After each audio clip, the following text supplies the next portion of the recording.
gospodin Branko Cerovac, kustos Moderne galerije, koji će nešto reći o Bijenalu mladih. On je bio ove godine zadužen za organizaciju i također ćemo vas obavijestiti o programu koji će uslijediti.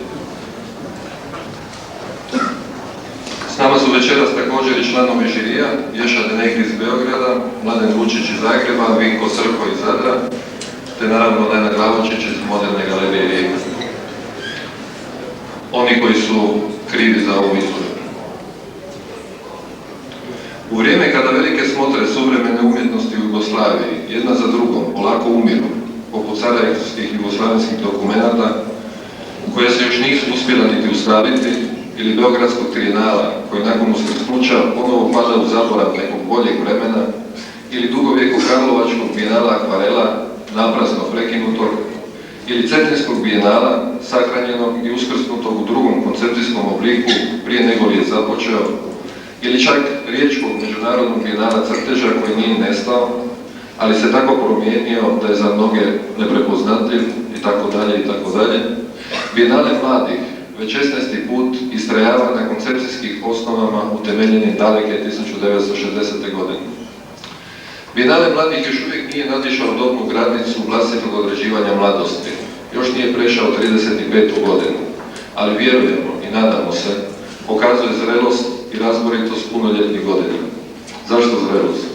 I zašto razboritost? U godini u kojoj politika postala sve, pa čak i više od toga, u godini odijuma koji nosi ime Jugoslavija, za svakog ili nekog sa različitim značenjem i političko-povijesnim ishodištem, Bijenale se nije odrekao uloge medijatora na jednom od kulturno-umjetničkih prostora koji je još uvijek u svom organizacijskom ili organizacijski nasljeđenom obliku poznat pod imenom Jugoslavija. Može se i moglo se raditi o prostorima radne zajednice Alpe-Jadran ili o zemljama Mediterana, ili o podunavskim zemljama, ili balkanskim, ili srednjoevropskim, ili čak o zemljama Ujedinjene Europe. Bijenale mladih bi uvijek bio Bijenale mladih, takav će i ostati. Naime, zalažemo se za čitanje stvarnog značenja, a ne za simboličke prijenose kojima je ova sredina oduvijek obilovala. Za bijenale kao komunikaciju, a ne kulturološki privjesak ustanovljenih društveno-političkih opcija. U tom je smislu, dok smo kao organizatori sa zebnjom očekivali hoće li se uopće itko prijaviti na manifestaciju, znakovito da je ovogodišnji odaziv rekordan. Možda stvarno i konačno ulazimo u vrijeme u kojemu nam politička optika neće smetati pri razaznavanju vlastitih potreba i želja. Godine 1968. Bijenale mladih je napravio grešku u koracima. Spotakao se na onom mjestu na kome je trebao biti najbrži i najdosljedniji ideji koju je imao u sebe ugrađenu. Izostao je, naime, da bi se preselio u sljedeću neparnu godinu, uplašen vjerovatno onime što je mogao očitovati. Nadamo se da danas ispravljamo tu grešku u koracima, svjesni unutrašnje snage i logike manifestacije, odbacujući njezine nakalemljene smislove i zalažući se za smisao bijenala po sebi. Ja bih sad molio kolegu Cerovca da nešto kaže o konceptu bijenala. Mora kazati da se znamo u čemu je problem. O samoj koncepciji bijenala mladih već je rečeno, mislim, dovoljno. Isto bi samo to da razlozi zbog kojih bijenale nije prerastao u neku posebnu izložbu sa posebnim selektorom, sa inzistiranjem na nekoj tematskoj ili koncepcijskoj homogenosti i profiliranosti jest upravo u tome da mislimo da upravo danas smo bliže situaciji kako je bila 60. godina kad je trebalo tek omogućiti probijanje nekakvih kanala cirkulacije umjetničke djelatnosti iz različitih scena i iz raznih umjetničkih scena u Jugoslaviji, nego što se radilo o tome da se može ići na posebno profiliranje nekakvih trendova. Sad smo u situaciji da smo čak ispod onoga što je postignuto u mogućnosti postizanja realne informacije i komuniciranja među različitih centara umjetničke aktivnosti na području koji se još uvijek zove Jugoslavija, nego što je to bilo tokom 60-ih i tokom 70-ih. Dakle, to je osnovni nekakav razlog, minimalan razlog koji opravdava uopće nastojanje da se ovakva izložba učini. Mladi nam umetnici nude svoje predloge sa mnogo ozbiljnosti, sa nekakvim istovremenim subjektivizmom i racionalizmom.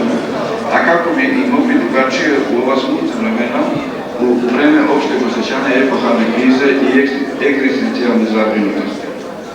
Znam, iluzorno je nadati se da će umetnost izmeniti sve, ali se iskreno nadam i verujem da je u stanju da nas ugradi u sopstvenu, a potom i u našu vlastitu demiuršku moć, u one snage u nama koje će nas učiniti snažnijim, djelotvornijim i optimističnijim. Sada bih pročitao o nagradama koje je donio Žiri za izbor radova i dodelu nagrada. Žiri je radio u sastavu Jerko Denigrid, Institut za istoriju umetnosti, Filozofski fakultet Beograd, Mladen Vučić, Muzej savremene umetnosti Zagreb, Andrej Medved, Obalne galerije Piran, Vinko Srfoj, Filozofski fakultet Zadar, Dajna Glavočić-Bauman, Moderna galerija Rijeka, Branko Cerovac, Moderna galerija Rijeka i Sava Stepanov, Fotogalerija Novi Sad, predsjednik žirija. Nagrade na 16. bijenalu mladih, nagrade Moderne galerije Rijeka, dobili su Mirjana Đorđević iz Beograda.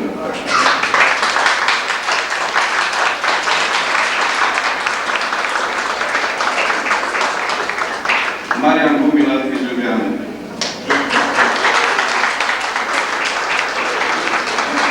Đorđe Jandrić iz Zagreba.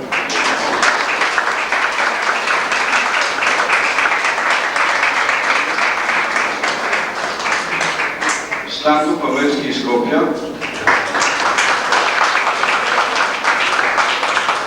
I Radekus Jan iz Ljubljane.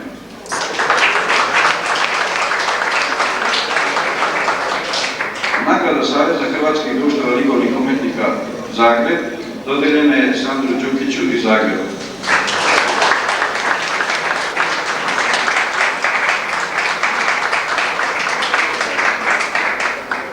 Žiri je odabrao i 4 autora koji su dobili nagradu likovne kolone Rivijera Poreč.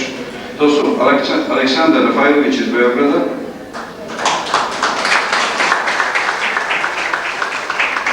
Alen Floričić iz Rijeke,